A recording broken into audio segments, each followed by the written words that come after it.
Good evening. I hope you're all doing well tonight. Thanks very much for coming out to join us for another Clark Art lecture series. I'll give you a couple things about his bio, and then I'll bring him up here. So he's had a lot of recent shows, including the most recent that I saw was at Project Diana in Georgetown area of Seattle, and that was a really huge drawing. That Michael, you're going to show that drawing, right?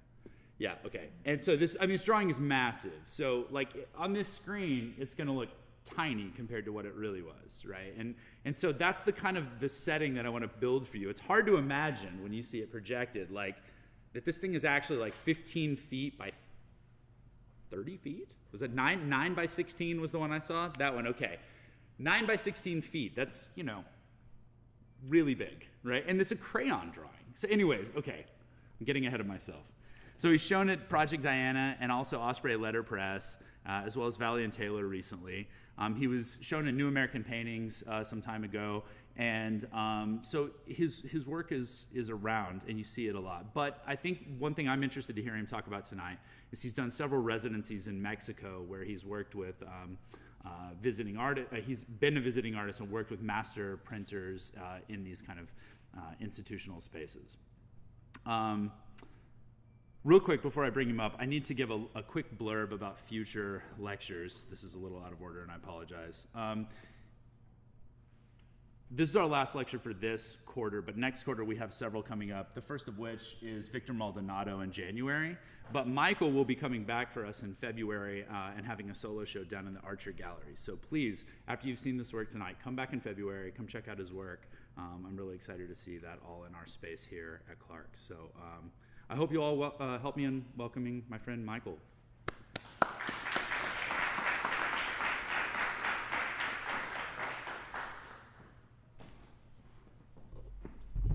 Hi. Thank you, Grant. I kind of feel after that introduction that I don't really feel like I need to talk about my work. You already started getting into it. So maybe it'll be a short lecture, I don't know. But yeah, thanks again to Grant, Cincinnati, and Clark College for having me down.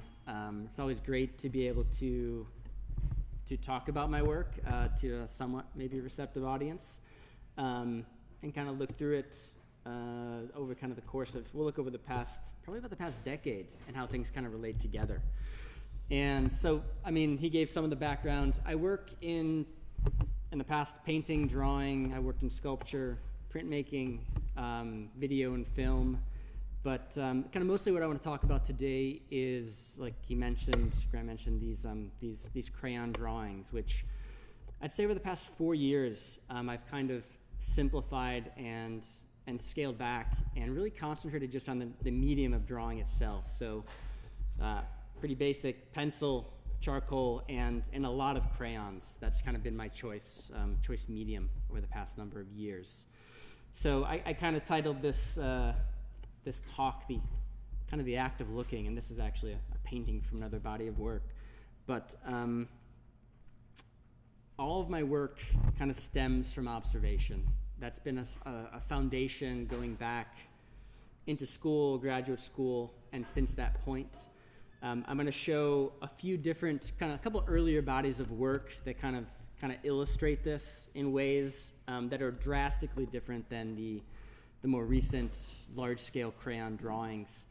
And I think they'll probably maybe be kind of jarring at first. Like this is what stuff is going to look like. It's kind of a teaser, what we'll get to. And as I was putting together this lecture, the past month or so, I was thinking of all the things I was going to say, and talking about influences and ideas, and I wanted it to sound really smart. And then I was looking at the work like this, and I was like, you're scribbling on paper with crayon of these kind of goofy things, and there's no way that's going to come across. But hopefully some of it will eventually. So I guess kind of going back and starting at foundations. This goes back to some of the early work around 2007, I think is when this body of work started. And again, observation as a starting point. And I like to toss in some quotes here and there. And Wayne Thiebaud, who's an American artist, very old now, he had a great interview a number of years ago and talking about just the pertinence of painting. Like, what's the purpose of painting in this day and age? Contemporary age, we have video and high definition and everything, and the camera too. What does painting do? And he basically said, painting is there to question things. It doesn't need to define things. It doesn't need to document. It doesn't need to give a definitive answer. It's there to question the world. And I think that was really insightful. And I use that as a starting point to think about how I look at things and how I treat painting and drawing as mediums. I call these the not so still lifes. And it was a series of, I could say, still life paintings of studio objects that were made. And it was, again, thinking of a starting point. I was in my studio. I didn't know what to paint. What do I do? And it was really painting everything I saw around me. So I think there's a really interesting thing that happens when you look at something and then when you draw something, that the idea of looking is really a complicated act. It's not a neutral activity. There's a depth to it. It's not singular as a moment. It's something that happens in continuity. And I started drawing the things that I knew, the things that were right in front of me. And I found that in doing that and in looking at things, I guess for lack of a better word, they just kind of get weird. The longer you stare at something that you think that you know really well, it starts to shift. And I think there's, in observation, in representation, there's a weird place where abstraction kind of pops out, where something that is, say, in a literary art, something that is very literal. There's this kind of in-between space where strange things happen. And that's kind of what I was getting after. So I'd stretched this giant 6-foot canvas, and it sat against the wall on these paint cans for, I think, a couple months. And I would just sit in this chair and be like, oh, what am I going to put on that painting? It needs to be important because it's a canvas and it's big. And then I just kind of looked at it one day and was like, that's really interesting. And drawing it from a specific angle. So it's the canvas on top of the actual paint cans. I consider it kind of sculptural. The piece itself, all that together with, and I don't know if it really comes across in the on the screen up here, but it's just blank, empty canvas. So there's some remnants of what I've been doing earlier in school in terms of minimalism and how much paint do I need? How much open space is there? Negative space, all that stuff. But those are some of the formal qualities that came through. And Grant had mentioned the idea of trompe l'oeil and tricking the eye. And there's absolutely an element of that here. Kind of what is real, what is fake, what is illusion. That's one of the main themes that is kind of carried throughout my work for the past decade, and actually probably a little bit more. So kind of along the lines, same deal. And again, I was thinking a lot about the play of painting on other mediums. So the sculptural element, painting versus sculpture here, where things aren't flat on the wall, they're leaning. That is one of my favorite shirts that, again, one day was kind of leaning on this tall canvas and it just kind of felt right. So it was more of a kind of serendipitous event, and like, okay, I'm gonna paint that. So I think they fluctuate between representation and abstraction, where it's like, yeah, this is, I would like to think a relatively well painted shirt that seems real, versus things falling apart, bleeding out, the blankness of the canvas, the wall itself, how things start to merge together. So really just kind of a point of stopping and thinking about how we look at things in that space. And the studio is a very controlled environment. Somewhere at this point I was spending a lot of time in. So that was my world. That was what I knew. And I would, sometimes set things up, like in this case, where setting up ropes, again, kind of trompe l'oeil effect that's happening on a seemingly blank surface to create even visual narratives across that. And then this is probably actually one of my favorite pieces from that period. I guess the title deserves some explanation. But when I was in graduate school, I had a professor named Fred Burton. He was one of my advisors, and I was so excited one day about all these paintings I was going to show him, and he came into my studio, and he walked right past the paintings and went up to the wall and started going, "Oh, these are really good marks. You should think about making a painting out of these." And I think that pissed me off more than anything in life, because I thought the paintings were pretty good. And this is many years later, but I was kind of doing the same thing where I was sitting in the studio, what am I going to paint? And it was a series of canvases next to each other. And, as marks are made on the wall as I'm working on things, and it just seemed, it seemed to work. And again, that play on illusion and depth, what is the painting, what is not? I worked into some very, very thick oil paint to try to create those effects. So there is a sense of physicality that I wanted to also achieve with the work in this case. So as I mentioned, I tend to work in a number of mediums, and I also work on a number of different bodies of work at the same time, where I'll jump back and forth between things that seem so different, but in my mind, they're really tied together pretty closely. So I call this the kind of the Polaroid series, and there's probably about 30 images. And it's always interesting to see something like this on this scale, because these are tiny and intimate. They're little bitty things, 11 by 12. And photography has always played a strong role kind of in my life. I would never call myself a photographer, but I take photographs. And the role that photography and painting have played over the years, kind of bouncing off one another. When the invention of photography and painting is dead was the cry, it just kind of shifted the course and changed how people made things. So this was also, again, coming off of those illusionistic studies. They were still lifes, so again, in that method. But the idea of looking at things and how that weird space that they occupy, I think I tried to set up this interesting relationship between viewer and viewed, and what that means, and reality and illusion. And so as I start to think about them, I was trying to explain them to someone. I said, well, they're paintings, they're fake paintings on linen of still lifes, of cameras that are looking out at you, but you're looking back. And it started to get confusing, and I felt like, oh, I'm onto something if that's kind of interesting and makes sense in my head, or is confusing in my head. So I would gesso small areas and then paint kind of a little more meticulously on top of those. So they all look kind of like that. There's a whole maybe series of 15 of them that are all small scale that go together, which is my camera collection, analog, which again I think kind of in the history of painting and film, and this move into digital technology, some things that maybe get lost along the way. So there's a little bit of sentiment in there, I think. That might be my favorite one in the Diana. But and that one, a little bit bigger. So are these on the wall? Are they on the ground? Are they taped up? Are they floating?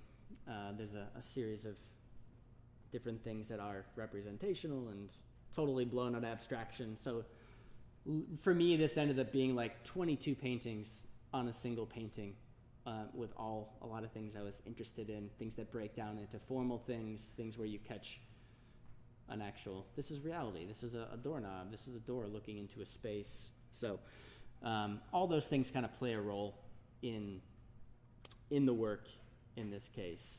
So, and now we'll jump ahead into the future, but not too far. So, as I said, kind of working back and forth in different genres and mediums, I think this is a point when I was working on these images, and if we saw the progression of, like 30 of these, things I became more interested in, things I kind of lost interest in, was some of the more kind of very purely formal elements of things. I lost interest in kind of the meticulous nature, so I was finding myself really getting in with tiny brushes. Things were very tight. And traditionally, I'd always liked to work, at least painting-wise, very loose, gestural, and more intuitive. So these seem to push more, I guess, the idea became more important than the finished product, and it wasn't as interesting. So I would make sketches, real rough things, and say, oh, this works well, and then I would then go methodically and paint those. So the process kind of lost a lot of the fun at this point, or wasn't as engaging as I wanted it to be. I'd wanted to kind of have more intuitive, looser types of things, and this didn't really work at that point. So I wanted something that was more direct, something that was more immediate. And those of you that were at the workshop today, we did it in crayons, and that's what I kind of arrived at. I started drawing specifically, and only drawing, and I started working with crayons, and initially really cheap Crayola crayons.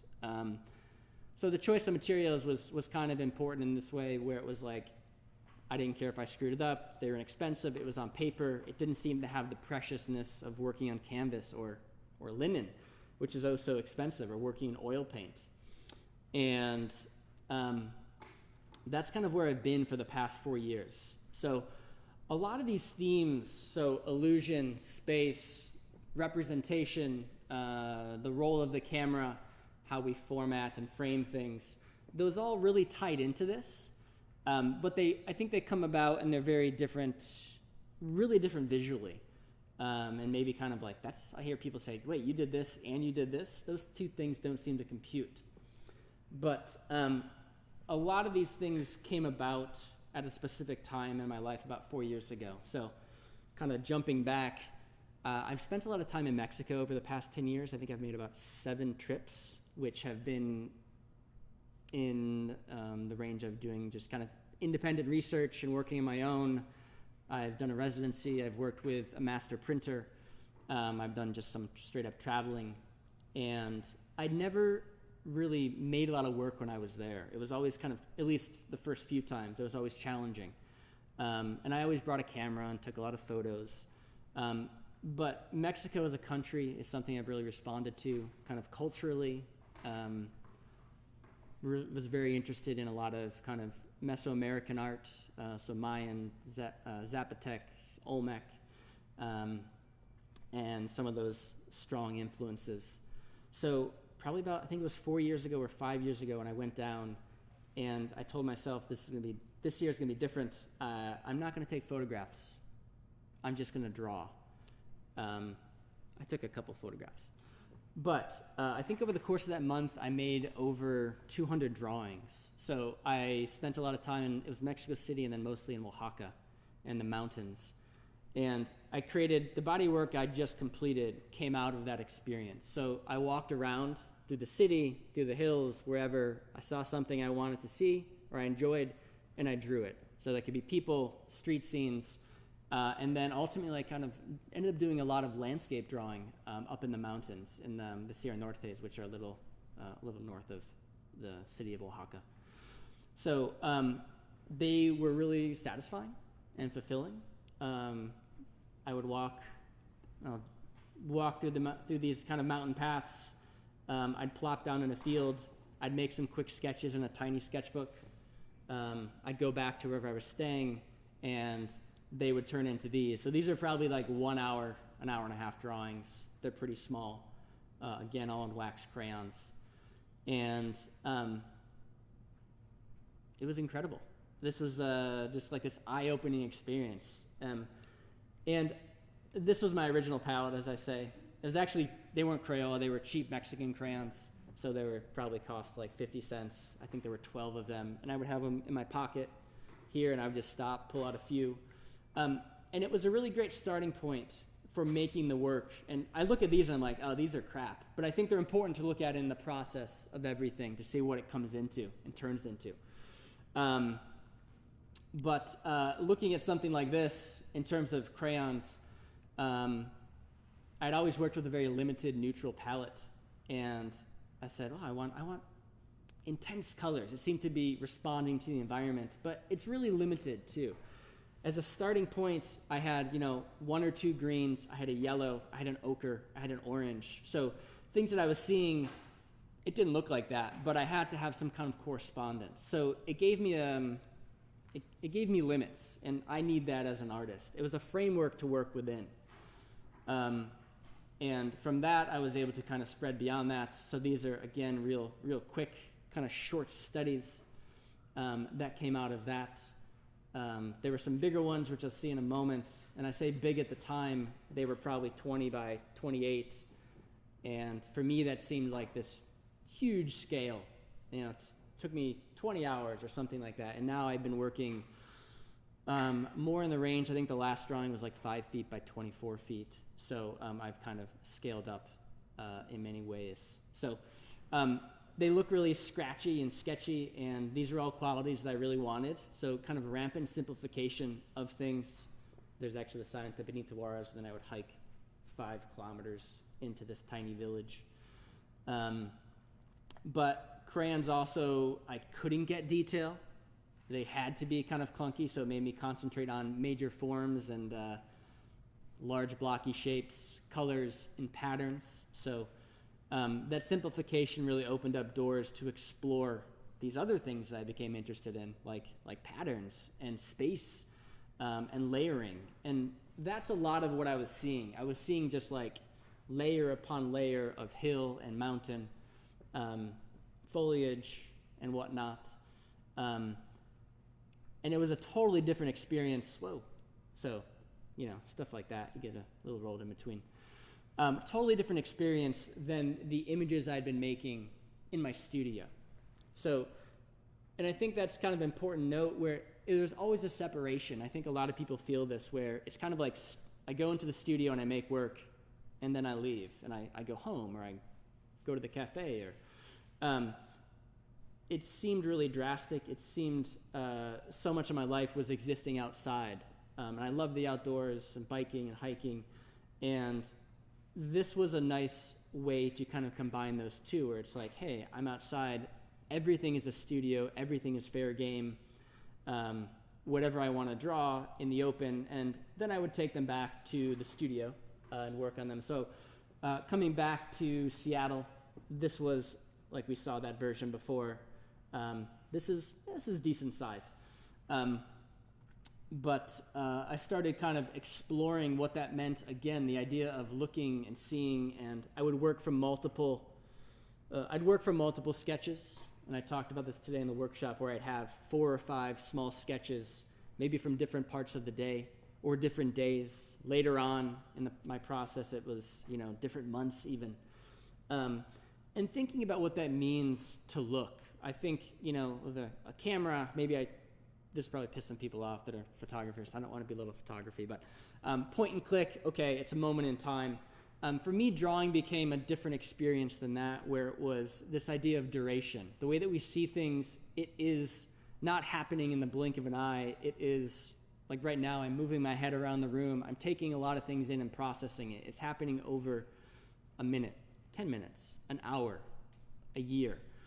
So I thought about that, and coming back to some of the camera work, and you can see all these lines that are in here. These are actually separate pieces of paper I started piecing together. So it's kind of a collage effect. I would tape them on the back. And this is kind of thinking about the idea of kind of the expansive field of vision that we have, how it is continuous. We're so confined to something that often looks like a rectangle. That's not how we see the world. And I think this was an attempt to work with that. So making decisions, how much of something expands out of a natural picture plane, something juts out here, this is a little uneven. I like the irregularity. I like the movement, the formal qualities of that, and just kind of found that interesting to work with. I mean, that happens in this one also. Excuse me. And yeah, so now we're back in the States. I'm back home, and I'm like, I'm not in Mexico. What do I do? But that idea of the immediacy of what's around us and my natural environment, where in Mexico that was the hills, that was the people, that was the streets. At home, I spent a lot of time at home. I spent a lot of time looking out the window and using that. So using some of those framing devices, coming back to or thinking about patterns, interior and exterior spaces. Again, some of that irregular picture plane. And this is probably my favorite of that series. It's a little bitty thing. But there was an intimacy and an exploration of mark making, which, like the photography work or the still life work, that really wasn't in those paintings. It was a really kind of joyous way of working and not knowing, good example, not knowing where I was going to go. So I talk about influences, that always comes up. David Hockney is huge on me for all the work that he's done. And he did these back in the 80s, these photo collages. But I, was thinking about those clearly when I was doing things like this, piecing things together. And you could say the crayon work and the colors and that stuff references too. But, in these, I mentioned a lot of the intimacy, and I mentioned the intuitive nature of them. I think the idea of the uncertainty, like some type of uncertainty principle, is really important. And that's a driving force behind making things. People talk about the process as being important, like, yeah, that's it. Like, I have a rough idea of what's going to happen, but I don't know what mark I'm going to make here, what move happens next. I respond to that next one. So they're all slightly different, and this one looks totally different, but it was, again, kind of optical vision. What does that mean? Looking through, is it two eyes? Are things framed out? And whatnot. So there's a whole slew of these. I want to say there's something like 50 of them that are hiding in my studio that no one has ever seen. But yeah, I found them really playful and fun, things that probably the earlier work really didn't include. I think there is a little bit of that, but now the mark making, the idea of, thinking of, for me as a painter and drawer, I got to explore those things more fully. Flatness, three-dimensionality, shifting planes and spaces, and it was kind of a way to kind of get weird with things. I don't know if there's a better way to describe it than like, hey, it's okay to be weird. You can do this, and this is fun, and that's fun. It doesn't have to be serious. So again, another Hockney, which we'll see plays a really strong role in some of the larger work that I did, and the epic nature of those things. So that was also one of my favorites in that. I think there's a lot of basic stuff happening. So I always talk to my students about framing things and composition, windows and doors. You have a nice kind of separation of interior and exterior spaces, solids versus open spaces, that type of deal. And that's why when I talk about them, it's almost funny to be up here, because it's like, oh, for me, they're like incredibly lighthearted and just really goofy, which I think we forget about doing sometimes. We forget about, I don't know, humor, playfulness, and feel so much contemporary art is very serious, and these really aren't for me whatsoever. So, yeah, so I made a bunch of these. I like that one too. And then they started getting bigger. And at the time, like 18 by 20, I'm like, that's pretty big. And they were taking me pretty labor intensive. So 20 and a half by 60, this is on 2 sheets of paper. That was pretty sizable. And then I started asking Birchfield, big influence on me also. What happens if they get even bigger? And these are all Seattle-based things. And talking about even what I'm drawing, I talked about my garden and my house being really important to me and really attachment to that. Trees became kind of a source of interest, specific trees in Seattle. And there is, if you walked by this tree, you might be like, oh, I've seen that drawing. So there's a relationship that's happening, but there's that point of spiraling away.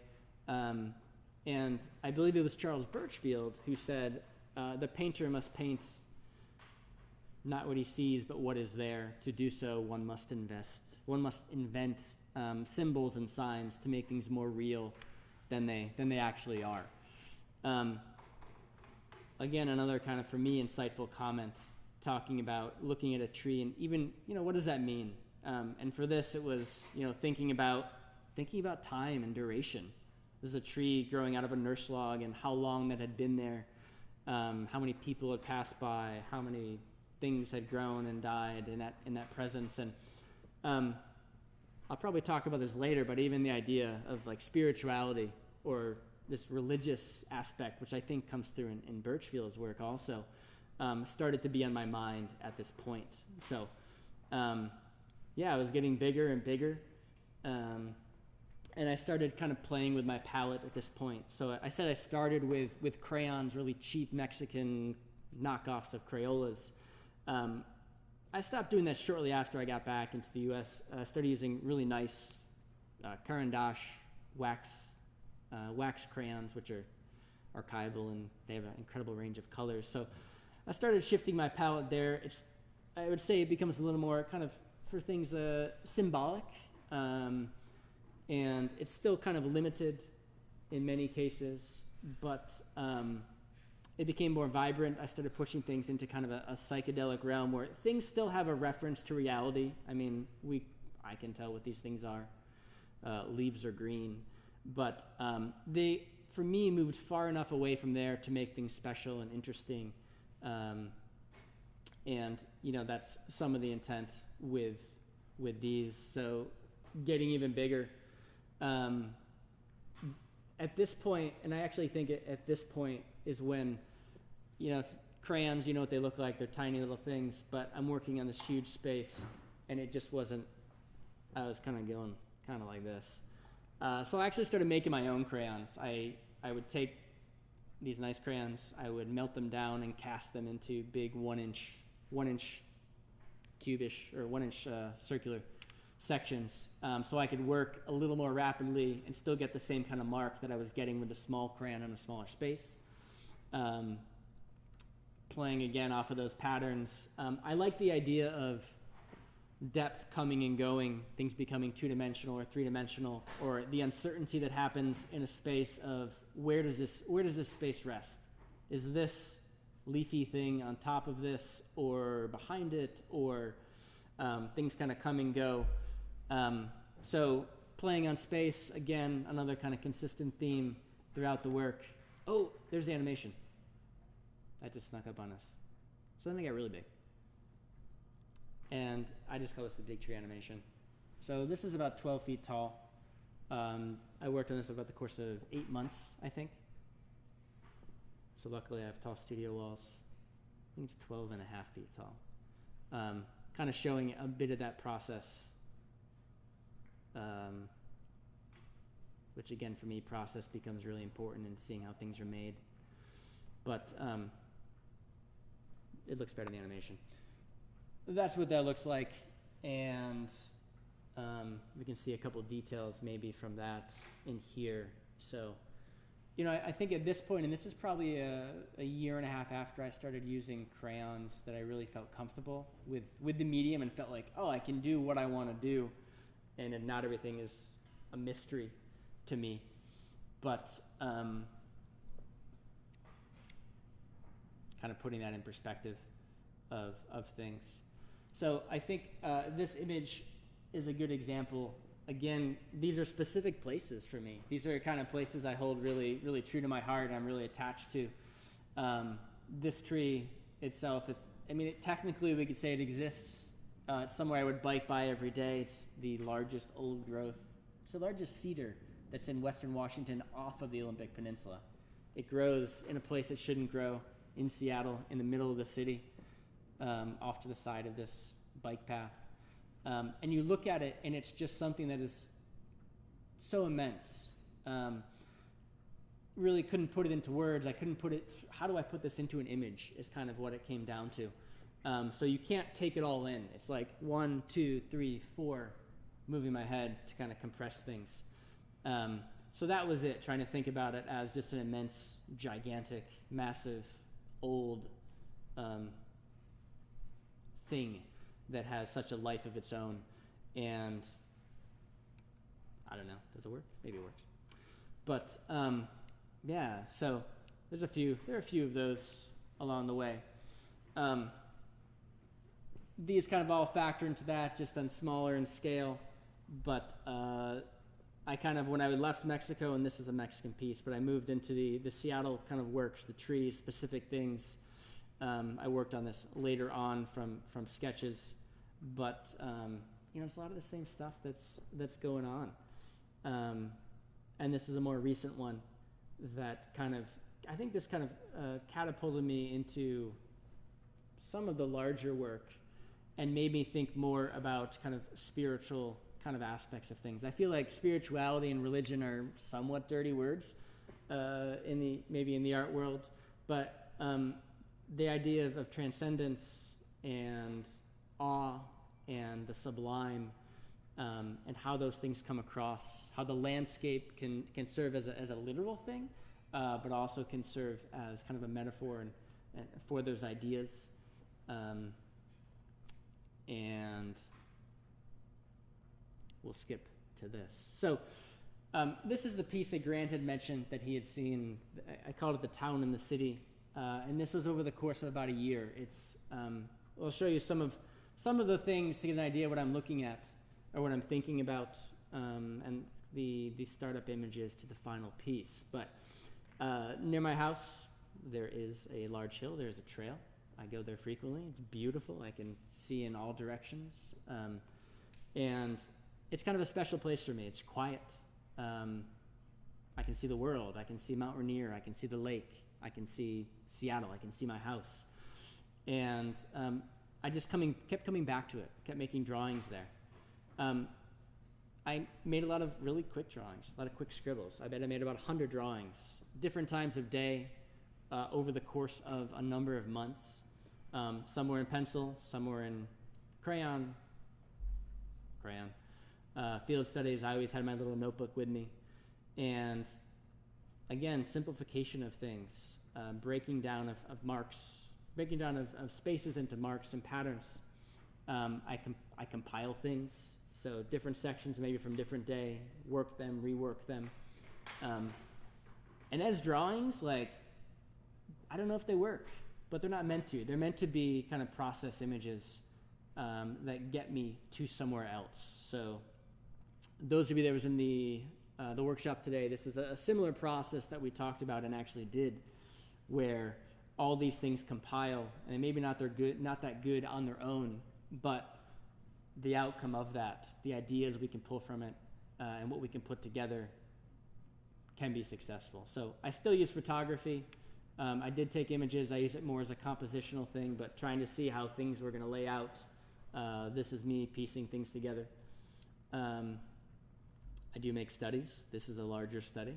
Spent about a month doing, so it's a 3x5 in graphite, and helped me kind of put together all those forms and the spaces and the depth, what I wanted to happen.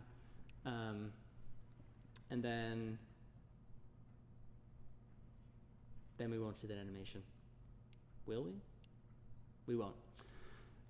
We'll look at the piece. So this was actually made kind of site-specific for a particular location at this gallery. So I actually built the wall out, and I scaled up the, I scaled up the study to fit the wall in this case. But yeah, again, some of the spiritual kind of things for me came across in this. It becomes specific for me, but also I think it's generalized enough so it's accessible. So things that for me became kind of sublime, I think there are entry points that you can come into in terms of just looking at it in color, in pattern, those formal attributes that kind of sequence. And for me, this work is, I mean, I find it interesting, but the idea of accessibility became really important to me. Maybe in the past where my parents would say, we like this. Maybe my response would be like, oh, I got to do something else. For this, my parents actually enjoy it. And I think there are a lot of things that for me that go on in the work that are different ways to grasp onto it. So there's this weird sense of representation and abstraction that is going on. There are some, I would say, more literal things. There are symbolic things. In this case, these are somewhat symbolic clouds in background. Where I live, there are a lot of airplanes. I live near an airfield. So these type of puffs and trails, I see those daily, and I would draw these, and they fit in quite nicely. The patterns and the forms, they allude to tilled land, things I was seeing in Mexico, the greenery, these flat shapes. I mean, I would see these happening, but it's always slightly off. I think that was always the interest to me, is making that change, showing change over time, and again, some of the formal things that really happen. I guess coming back to it as just seeing the overall image, if I want, I mean, I could point specific things out. I always look for connectivity. So roads they become important in a lot of the work, a lot of the landscape work, but following those things, so some of the formal aspects that kind of can pull us through the drawing, a lot of kind of energetic diagonal lines, a lot of movement in the patterns and shapes. There is a space in here where there's fluctuating kind of patterns, how they move, where it becomes, is it two-dimensional or three-dimensional, those variations here in the foreground. And let's see if we can find it in the detail. We'll have to go up here. I live right there. So I was pointing this out to a friend who lives up the street when this was up, and she's like, I'm like, I live here where the arrow is, and you live right here. So for me, there's a lot of layers of things that are happening. It's kind of challenging to see. You can kind of see it here. In the background, there's a mountain. That's Mount Rainier. In the background, there are buildings. That's Seattle. So, like I said, there are specific references that some people would pick up on, that if they know, oh, I know where this is in Seattle, that I really enjoy. And then also, as a whole, it's just kind of, taking it in collectively, just in the formal sense, I think, is also kind of accessible. Town in the City is also named Jack Kerouac's first published novel, which I always found a good read. And it kind of reminded me of maybe a place that I exist, and also the image itself, where there's always those two kind of things battling against each other. The big city, the small town, different types of life. And even in Seattle itself, and I think Portland experiences this too, where it's this a shift of what we're seeing in that. So change is kind of happening through all of this stuff, and something that really draws my eye and really plays a pretty strong role. So that was kind of abrupt, looking at that. But this is a continuation of that. So Mexico, again, this was 2016. I went back and did a residency, and it was pretty specific. I did a proposal to a specific residency program that said, I'm going to come and I'm going to make drawings. It was in the mountains, in the foothills of the mountains. I'm going to walk from town to town, and I'm going to make observational drawings. That's basically what I said, and they said, sure, come on down. So I spent 3 weeks in San Pablo de Etla, which is just outside of Mexico City, about 20 miles northeast. And I did that. I walked throughout these small towns, and I would sit down in fields like I had done before, and I made a bunch of drawings in the same process. I would make small things and then go back to the studio and work them. In this way, I really wanted to push more into abstraction. I wanted to concentrate more on creating a specific vocabulary that kind of represented the type of landscape that I was seeing. And I wanted it to be a little looser. And I was also thinking more about painting. So one of the issues with the crayons, and I got into just solely wax crayons, there's not a lot of blending. I started getting much more, things became even more geometric. They became very flat. For me, charcoal was always a transitional point for painting, moving it around and blending stuff, layering, erasing. It seemed more malleable in that case. So, yeah, again, similar themes too, but playing off of those different types of spaces, what's in front of what, how things push and pull. I'd also tired a little bit of the crayons. Felt like I was relying, at least material-wise, too much on color to do these things, and I wanted to push back into thinking more about form and a neutral palette, and black and white seemed a good way to do that. So these all kind of look like that. So yes, they're kind of representational, but they become invented spaces. Things float on top of one another. They are pretty big, so they're all around 5 or 6 feet. So it became also a very kind of physical, manual thing to do, which I again really enjoyed the process of making these. Still illusion that's going on for me, at least, in these, but they really spun off a lot away from kind of the representational methods I've been working with before.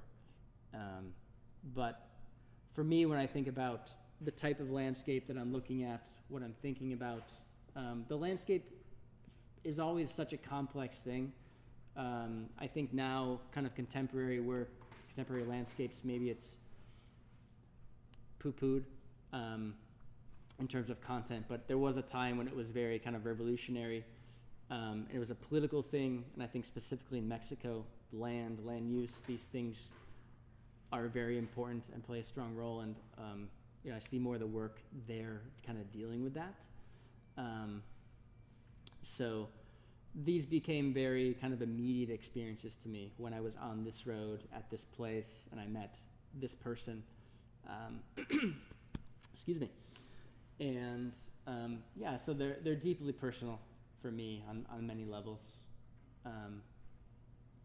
And it really allowed me to kind of fully develop, I would say, a particular vocabulary for a certain place. I think the crayon drawings, the ones I was making in Seattle, they accomplished that, and this, I don't feel like I could use these type of marks if I was in Seattle. I don't think the things I'm seeing, they don't really compute to these. There's also some rubbings that are happening in here that I incorporated, and that's been part of my more recent work. And that's kind of what that looks like in my studio, which is a very tiny space for big drawings. And my favorite, small. And that's the last one. So this is the most recent piece that do I really need this? I don't think so. This is the most recent piece and the last piece I said in this series. I thought that this was kind of the end point of it. I, again, kind of moving away from medium of crayon and wanting to push back into painting. This was an image that I visited the same place on the residency for probably 2 weeks. I would go to this specific hill, and I could see 360 degrees, layers upon layers of land, of houses, of everything, of sky. And for me, it became a really, almost like a religious experience. I'd go up in the morning and I would go up at night. The wind would blow. There'd be nobody around for a couple miles, except for maybe a shepherd. And I made just repeated drawings, and I didn't know what I wanted to do with it. So it took me about almost a year. I was back in the studio and I said, okay, what do I do with this? How do I make this? How do I show all these things together? So blending of land and sky, this sense of kind of spirituality and being overwhelmed, and some of those images of that. So I did create a composite image. I built things up, and this was probably like an 8-month piece. But I started going back. It's not the kind of psychedelic palette that was happening on the other images previously. It's a little more neutral. Started pushing more into some earth colors, but then trying to get specific things and areas to pop out. Again, they're all kind of invented marks and shapes. This might symbolize a series of trees, or it just might be some blobs. I think it's really interesting when one mark can be a mark, or it can be a sky, or it can be a tree, or a car or whatever. So that's walking into my studio, kind of seeing that built out. And I felt like this image kind of encompassed everything that had happened to me in that experience on that residency. So La Corona, the magic tree, and Nicolas de Santa Cruz, the shepherd boy. One day I was up there and I was surrounded by a bunch of goats.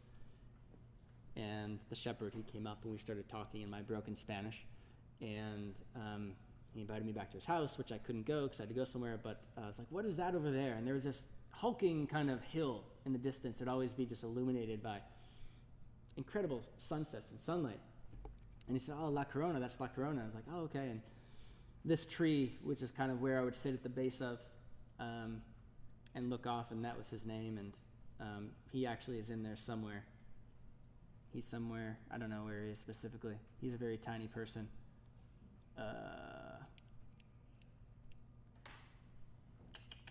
I don't know where he is. But all these things kind of made this really magical kind of spiritual experience, which I don't know why I made it that big. It seemed like it had to be this epic statement. So I think it's on 9 pieces of paper. But it's roughly a 360-degree view. But yeah, I meant to kind of just pull everything in, this idea of experience, of vision being much more than just, hey, I'm looking at something and I'm drawing it. It was the wind, it was the clouds, it was meeting this particular person. Everything that happened over the course of those few weeks, that's what I thought of as a visual experience. So it became just a very important kind of part of my life, and somewhat successful drawing, maybe. And yeah, so I guess that's kind of where I'll leave it at this point in terms of talking. I want to thank you for having me tonight. We'll say that is the end. Yeah, thank you for having me again, Clark and Grant, Clark College and Grant and Cincinnati. Great to come down and talk about some things, and hope to see some of you in February when I guess I'll be back. So, thank you. And we can do questions. If anyone has questions or comments, or yeah. First of all, I love the presentation. I love your work. Thank you. I've not really experienced it before. I'm an instructor here at Clark. My name's Michelle Raymond. And I think we briefly met in We did, really yes. I feel like we have so many things in common with our work. So I feel like I want to have a long conversation with you about this. I think there was in those, let's say 2002 to 2008 or 9, where one of my things was always like, how little can I use? Like, what amount of material is the least amount of material I can use to still make this painting work? So kind of like that problem solving thing of like, oh, I can do it with 1 mark or 2 marks. So, and I think again, the camera paintings, obviously that plays a big role too in terms of, placement and where this is and scale. And for that, it was more about, I think, the idea of illusion and what can happen in this space. And I guess also with the still life stuff too, the earlier where it's, I think negative space is always so underrated. I mean, you teach, and you're always probably saying negative space. Yeah. And I find it interesting too that like the newer work, you cut out shapes, and of course you're like talking about collage and you're talking about photography and things like that, but you're also creating these shapes that are existing outside of the images, and they're not squares, even though you list them as like 8.5 feet by 8 Right. feet. They're not squares. They're like some other kind of interesting block shapes. Yeah. So the negative space is existing in a sculptural way outside of just like the drawing itself. That I find really interesting. Yeah, and again, like thinking about edges, even if it's a square space, how a mark engages here versus like, oh, if that were round, it would read totally different. That's always been kind of fascinating. And again, like how we see, like we don't see on rectangles, like that's, but we paint like that, or most people we draw like that. So thinking more kind of inclusive, and for me it was like piece together and like, hey, this we don't see evenly. We see a little more. We see differently than that, and it's unique for all of us. So, yeah. You've got so many styles and bodies of work, and it seems like at any given moment you might be kind of shifting. They're all very tied together, but some of them are pretty elaborately different from one Yeah. another. And I'm wondering if you can talk at all about the anxiety that comes with those shifts. Yeah. That feeling that like you built this Yeah. reputation that like this is a thing that a Michael Lorefice looks like or something, and then to like not look like that. Right. No, it is interesting. I don't think I have a reputation. It's nice of you to say that. Yeah, I've always looked like that, and even like that end image. I didn't tell you that. I have like for the past 4 years I made this body like 70 drawings. They're just like, and they're totally like representational, clunky, cartoon, thought bubbles. Like, they're just again kind of weird. But I make those at the same time as the crayon drawings. It's always been something I've done. I feel like a lot of people get pigeonholed or forced into working like, oh, you make this type of work, and that's what you do, and this style of work, and you can't really work outside of that. I know. I think that happens in school. I think that happens in the gallery system and on all that. Like, you're known for this, but whoa, don't rock the boat. I mean, yeah, I always kind of jump back and forth. I kind of wish I just did one thing. Like, I really think that would be easier for me if I just made like, I just make crayon drawings that look like this. But I think part of it too is because I have a lot of things going on in my head, so it's like, oh, that doesn't necessarily fit into this medium, or that doesn't fit into this style, and that's just how it comes out.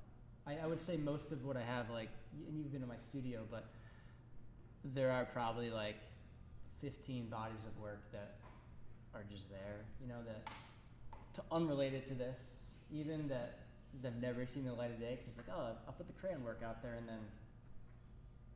Is it a reaction to challenge? Because like you said a couple of times, you were like, oh, like I felt like I was leaning too heavily on the crayons, and so I shifted to like neutral palette again. Like, I think some of it, yeah, I think a lot of it probably is, where it's like you get bored with things, or I want to explore something else, or I feel like I pushed something to the limit, and maybe I could probably keep going with the crayon drawings. I probably will make some, but there's something that I've ceased to find interesting about working in crayon and working with like these specific types of landscapes. And it's like, okay, well, I could go through the motions, but I can't go through the motions. It's just like I've spent the past like 6 months just like painting something and coming the next day and like painting over it, because I can make a crayon drawing, but I'm not going to because I don't want to. But these paintings suck, and I guess I'll just paint over it. I'm trying to do this, so yeah, it's a challenge, and it's just like having a lot of different thoughts going on kind of collectively that like, this doesn't work here, this works over here. So yeah. Yeah. Do you differentiate between painting and drawing at all? Yes and no.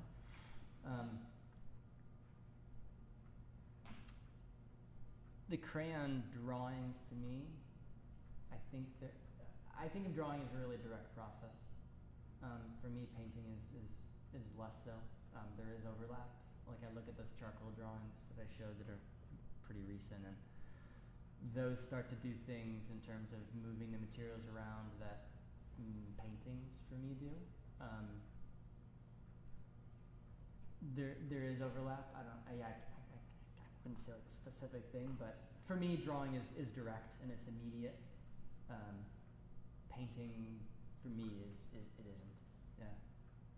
I'm just curious, because I think it's a personal opinion, sort of thing, but just curious about yours. Yeah. So you seem to use them almost interchangeably, and I just think about that a lot, just the terms. I don't like generally categorizing them, like pigeonholing, but yeah, just wondering what your thoughts were on that. Yeah. try not to put it in too tight, and then like I can't give you a definite answer exactly. Like I don't know. That's a drawing said it was.